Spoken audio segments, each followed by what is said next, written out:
அன்பிற்கினிய உறவுகள் ஆனந்தமாக அனைவரும் வாழ்க.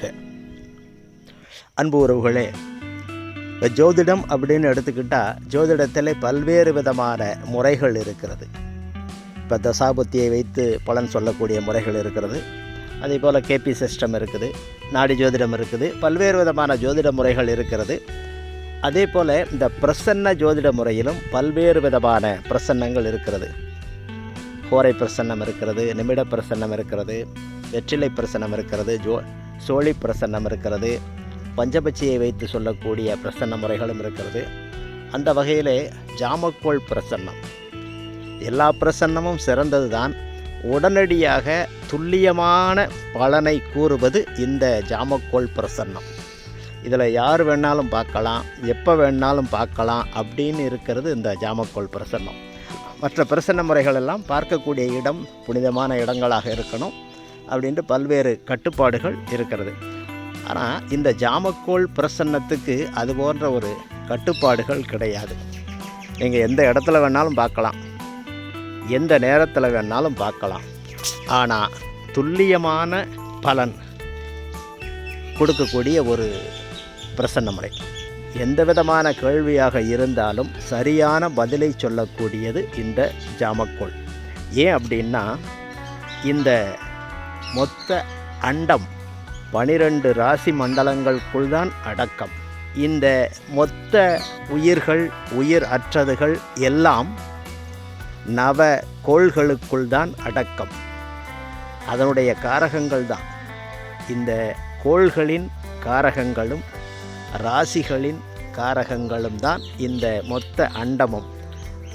அப்போ எல்லாமே இதில் தானே அடக்கம். நீங்கள் எதை வேணாலும் கேட்கலாம், கேட்குறதுக்கு தகுந்த பதிலை உடனடியாக சரியான துல்லியமான பதிலை ஜாமக்கோள் தரும். அந்த வகையிலே நான் பார்த்த ஜாமக்கோள் பிரசன்னங்கள் எப்படி பதிலை துல்லியமாக தந்திருக்கிறது அப்படின்றத நாம் ஒவ்வொன்றா பார்க்க போகிறோம். அதில் முதல் வகை, ஒரு 5 நாட்களுக்கு முன்பாக இப்போ எங்கள் கிராமத்தில் எங்கள் வீட்டுக்கு எதிர்த்த வீட்டில் இருக்கிற ஒருத்தர், அவர் வெளியூர்லேருந்து வந்து இருக்கிறாரு. ஒரு விவசாய வேலைகளுக்காக வந்திருக்கிறாரு. வந்தவர் நைட்டு எங்கள் கிராமம் அப்படின்றதுனால அவர் நைட்டு சாப்பிட்றதுக்காக பக்கத்தில் இருக்கக்கூடிய ஒரு டவுன், 5 கிலோமீட்டரில் இருக்கக்கூடிய டவுன், அந்த டவுனுக்கு போயிருக்கிறாரு. போனவர் திரும்பி வரல. நைட்டெல்லாம் பார்த்துருக்காங்க, வரல. அதிகாலையிலேருந்து பரபரப்பாகி போச்சு. இந்த மாதிரி இந்நேரம் காணோம் அப்படின்னு எல்லாம் பக்கத்தில் இருக்கிறதுல விசாரிக்கிறாங்க, ரோடுகள் எல்லாம் பார்க்குறாங்க. அந்த பக்கத்தில் இருக்கக்கூடிய டவுனில் எல்லாம் எல்லாருக்கும் தெரிஞ்சு போச்சு. கடைகள் எல்லாம் விசாரிக்கிறாங்க, ஹோட்டல் எல்லாம் விசாரிக்கிறாங்க. ஒரு மதியம் வரைக்கும் ஆகுது. அங்கே சுற்றி ஒரு 5-6 கிலோமீட்டர் 10 கிலோமீட்டர் வரைக்கும் எல்லோரும் பைக்குகள்லாம் எடுத்து போய் தேடி பார்க்குறாங்க, கிடைக்கல. அப்புறம் மதியத்துக்கு மேலே போலீஸில் கம்ப்ளைண்ட் பண்ணுறாங்க. போலீஸும் விசாரிக்குது. அவரோட ஃபோட்டோ, அவர் எதில் போனார் என்ன எல்லாமே விசாரிக்குது. ஆனால் அந்த பக்கத்தில் அந்த டவுனில் புதூர் அப்படின்ற ஒரு டவுன், அந்த டவுனில் ஒரு கடையில் மட்டும் நைட்டு ஒரு 7 மணி போல் பழம் வாங்கியிருக்கிறாரு. அது மட்டும் தெரியுது. அதுக்கப்புறம் எந்த பக்கம் போனார், என்ன செஞ்சார், என்ன ஆனார் அப்படின்றது எதுவுமே தெரியல. விசாரிச்சுக்கிட்டு இருக்காங்க. நேரம் மறுநாள் மாலை ஆக போகுது. 4 மணி 5 மணிக்கெல்லாம் ரொம்ப பரபரப்பாக அந்த புதூர்ன்ற நகரமே இந்த மாதிரி இந்நேரம் காணாமா. ஏன்னா அவர் புதூரில் அடிக்கடி வந்து போகிறதுனால நல்லா ஒயிட்டில் இருப்பார். புது ஸ்கூட்டர் வச்சுருக்கிறாரு. கையில் 2 கையில் நல்ல பெரிய மோதிரம் போட்டிருப்பார். அந்த புதூர் அப்படின்றது ஒரு பெரிய சிட்டி கிடையாது, ஒரு பேரூராட்சி தான். ஒரு பெரிய மெயின் ரோடு இருக்குது, அவ்வளோதான். அதனால் அவரை பெரும்பாலான கடைக்காரர்களுக்கு தெரியும்.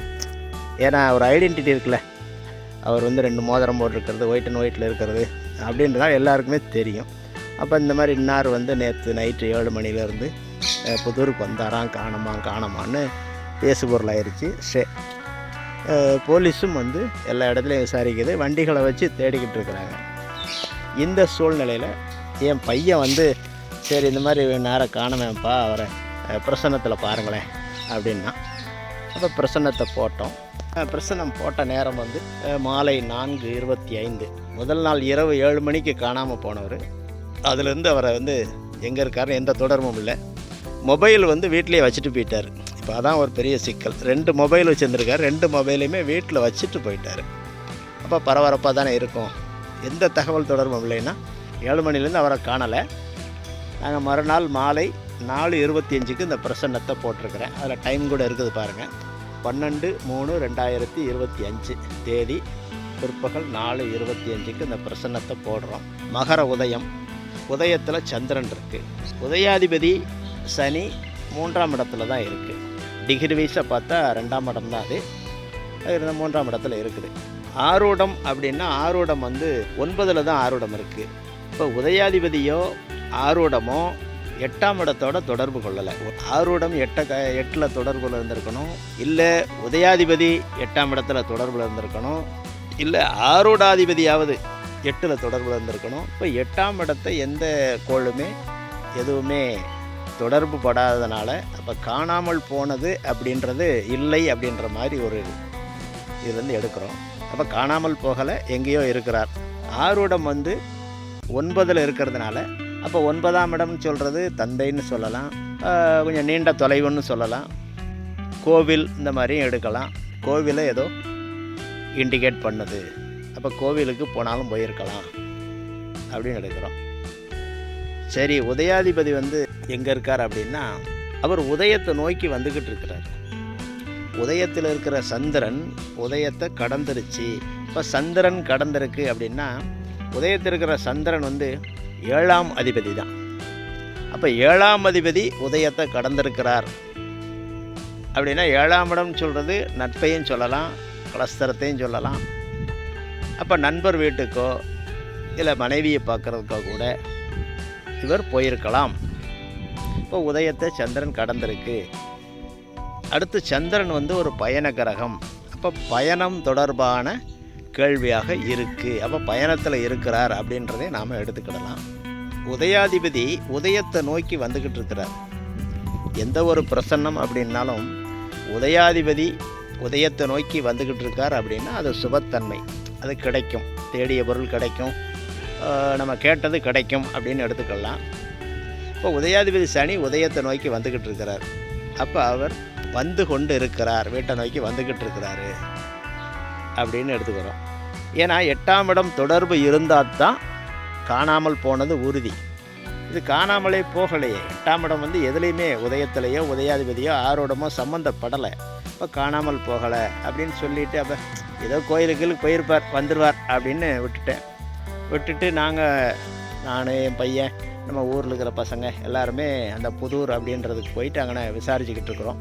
கடைகளில் விசாரிச்சுக்கிட்டு இருக்கிறோம். அங்கே ஒரு ஜங்ஷன் இருக்குது. எங்கள் கிராமம் போய் புதூரில் டச் ஆகிற அந்த மெயின் ரோட்டு டச் ஆகிற இடத்துல ஒரு ஜங்ஷன், நிறைய மக்கள் கூடியிருப்பாங்க. அந்த ஜங்ஷனில் பேசிக்கிட்டு இருக்கோம். அவரோட ஃபோட்டோவை வச்சு எல்லார்ட்டையும் நண்பர்கள் தெரிஞ்சவங்களாம் என்ன கூட்டமாக இருக்கேன்னு கேட்குறாங்க. இந்த மாதிரி அவர் ஃபோட்டோவை காட்டி பேசிக்கிட்டு இருக்கிறோம். அந்த பேசிக்கிட்டு இருக்கிற நேரத்துலேயே வந்து அப்போ போலீஸும் வருது, எல்லாமே கேட்குறாங்க. கேட்டு பரபரப்பாக இருக்குது புதூர். அந்த இடத்துல பரபரப்பாக இருந்துக்கிட்டு இருக்கிற நேரத்தில் கொஞ்ச நேரத்தில் நாம் யாரை தேடிக்கிட்டு இருக்கிறோமே அவரே ஸ்கூட்டரில் வர்றாரு. வந்துட்டு என்ன மாப்பிள்ளை இங்கே என்ன கூட்டமாக இருக்கீங்கன்னாரு. எல்லாருக்கும் ஷாக்கு. எல்லாம் இந்த வந்துட்டார்ல அப்படின்னு சொல்கிறாங்க. அப்போ என்ன மாமா இந்த மாதிரின்னு சொல்கிறோம். அப்படியா, நான் எங்கே போயிட்டேன், நான் சொல்லிட்டு தானே போனேன், நான் புதூருக்கு சாப்பிட்லாம்னு வந்தேன். சரி நாளைக்கு பௌர்ணமியாக இருக்குது, அப்போ கோயிலுக்கு போயிட்டு வரலாம் அப்படின்ட்டு இந்த கோயிலுக்கு போயிட்டு மாப்பிள்ள அப்படின்னு அசால்ட்டு அவர் சொன்னார். ஆனால் இங்கே பரபரப்பு, ஏக பரபரப்பு. அவரோட பிள்ளைகள் எல்லாருமே சென்னையில் இருந்தாங்க, சென்னையிலேருந்து கார் போட்டு வந்துட்டாங்க. இவ்வளோ பரபரப்பு கடையில் அவர் வந்து அசால்ட்டாக கேஷுவலாக சொல்லிட்டார். அவருக்கு எந்த பரபரப்பும் இல்லை. அதுக்கப்புறம் இங்கே வந்ததுக்கப்புறம் தான் தெரியுது அவர் வந்து எல்லா மக்களும் நம்மளை தேடிக்கிட்டு இருந்துருக்குறாங்க அப்படின்னு. அவர் வந்து நம்மளை யார் தேட போகிறா, நம்ம போயிட்டு தான் வருவோமே, கோயிலுக்கு போயிட்டு வரணும் அசால்ட்டாக நினச்சிக்கிட்டார். இந்த பிரசன்னம் பாருங்கள், கரெக்டாக அவர் எங்கே போனார். அப்போ கோவில் அப்படின்றத ஆரூடம் காட்டுச்சு. அவரும் அதைத்தான் சொன்னார், கோயிலுக்கு போயிட்ட மாப்பிள்ள அப்படின்னாரு. அடுத்து திரும்பி வர்றது எப்போ அப்படின்னா உதயத்தை நோக்கி சனி வந்துக்கிட்டு இருக்குது.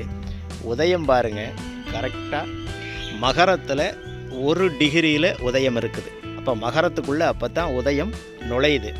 அப்போ உதயாதிபதி சனி பாருங்கள் 317 டிகிரியில் இருக்குது. அப்போ 330லேருந்து 360 வரைக்கும் மீனம், 300லேருந்து 330 வரைக்கும் கும்பம்.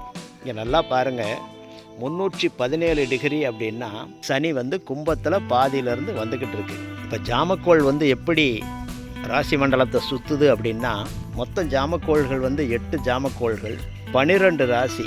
பகல் 12 மணி நேரத்தில் ஒரு முறையும் இரவு 12 மணி நேரத்தில் ஒரு முறையும் ஜாமக்கோள்கள் இந்த ராசி மண்டலத்தை சுற்றும். இப்போ 12 ராசியை ஜாமக்கோள் 8 கோள்களும் சுத்தினோம்னா ஒரு கோள் ஒரு ராசியை கடக்கிறதுக்கு 1.5 மணி நேரம். உதயம் 271 டிகிரியில் இருக்குது. சனி 317வது டிகிரியில் இருக்குது. 317வது டிகிரியிலிருந்து பின்னோக்கி வந்துக்கிட்டு இருக்குது சனி. உதயாதிபதி பின்னோக்கி வந்துக்கிட்டு இருக்கிறார். அப்போ உதயத்தை தொடுகின்ற நேரத்தில் சம்பவம் நடக்கும். அவர் வந்துடுவார் அப்படின்னா, உதயாதிபதி உதயத்தை நோக்கி வருதுன்னா அவர் திரும்ப வந்துடுவார் அப்படின்றது அர்த்தம். அப்போ டைம் கரெக்டான டைம் எப்போ அப்படின்னா, அப்போ 30 டிகிரியை கடக்கிறதுக்கு 90 நிமிடங்கள் ஆகுது, 1.5 மணி நேரம்னா.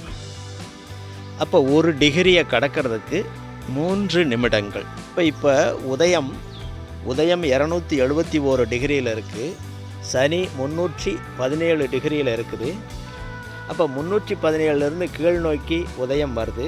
உதயத்தை தொடுவதற்கு சனிக்கு மொத்தம் இருக்கக்கூடிய டிகிரி அப்படின்னா 271ன்னா இதில் 300க்கு வந்து ஒரு 29, அங்கிட்டு ஒரு 17, 29, 39, 46 டிகிரி, மொத்தம் 46 டிகிரி.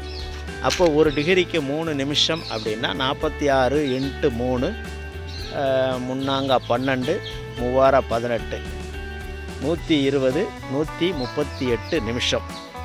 138 நிமிஷம்னா 1 மணி நேரம்னா 60 நிமிஷம், 2 மணி நேரம்னா 120. அப்போ ஜாமக்கோள் வந்து ஒரு 2.5 மணி நேரத்தில் வந்து உதயாதிபதி வந்து உதயத்தை தொடுறது மாதிரி இதில் இருக்கிறதுனால அப்போ 2.5 மணி நேரத்தில் வந்துடுவார் அப்படின்றது மாதிரி இது காட்டுச்சு.